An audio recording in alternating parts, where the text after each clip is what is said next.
Merci. Merci à vous. Donc, j'inviterai maintenant Mme Geneviève Richard, s'il vous plaît. Bonjour, Mme Richard. Oui, bonjour.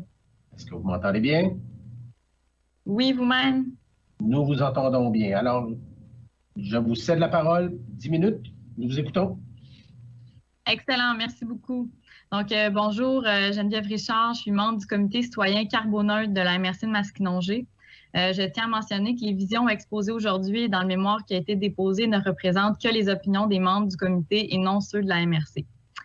En tant que citoyennes et citoyens impliqués localement pour une société plus verte et plus juste, nous sommes non seulement préoccupés par le projet GNL Gazoduc depuis son dépôt, mais celui-ci nous décourage assurément et nous démotive sans aucun doute à nous impliquer pour le Québec de demain.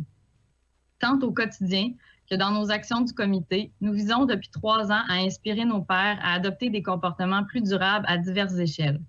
Que ce soit dans les pratiques de consommation, de déplacement, d'efficacité énergétique, d'aménagement du territoire ou d'initiatives communautaires.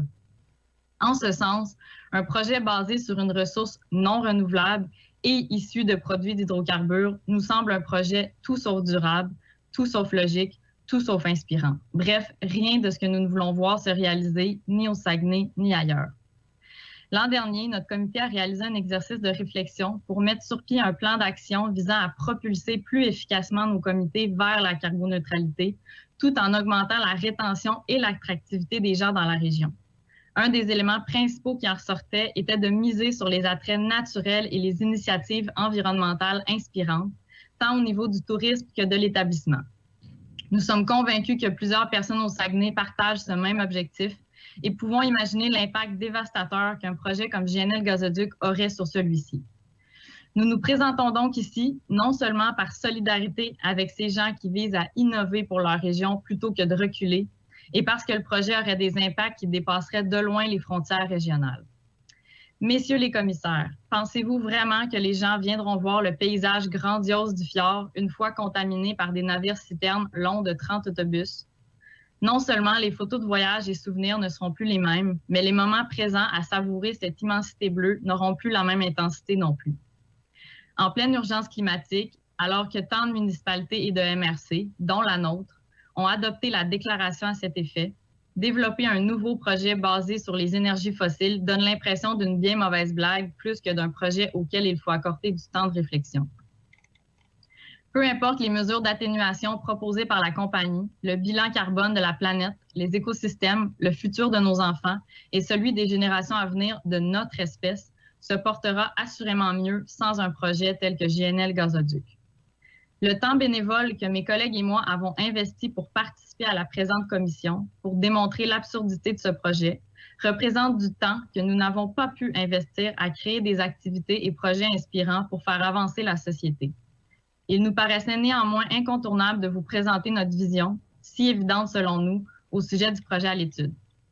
Je comprends que le présent exercice vise le projet d'usine de liquéfaction, mais vous comprendrez que nous ne sommes pas dupes. Nous savons qu'une usine sans pipeline pour l'alimenter n'irait pas bien loin.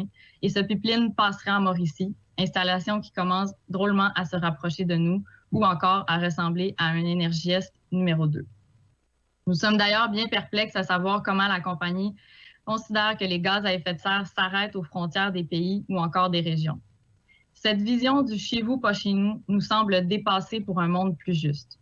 Sommes-nous encore à extraire et brûler des ressources outre-mer alors que nous nous lavons les mains de ces impacts en feignant la patte blanche en tant que simples transportateurs de produits néfastes?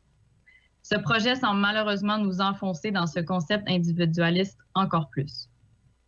Au printemps dernier, en pleine crise de la COVID-19, notre comité a rédigé et publié une lettre ouverte faisant appel à nos députés provinciaux et fédéraux pour que des actions concrètes soient posées sur le territoire. Cette lettre faisait entre autres état de notre position claire sur le projet GNL Gazoduc, malgré notre distance physique avec les installations projetées.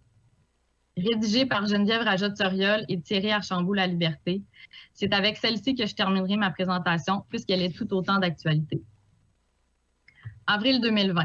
La neige fond si vite qu'on regarde avec méfiance les rivières dont le débit s'emballe. Depuis les inondations catastrophiques de 2017, il n'est plus possible de reconstruire une maison en zone inondable après qu'elle ait été détruite.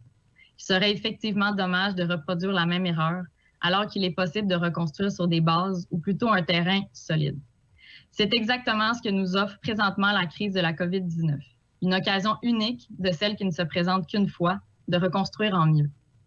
Québec a d'ailleurs mis sur pied un comité ministériel dont le rôle sera de relancer l'économie. Nous sommes surpris et inquiets de constater que le ministre de l'Environnement n'y siège pas. Car ne nous racontons pas d'histoire, la situation actuelle n'est qu'un avant-goût de la crise climatique dont les effets se font déjà sentir.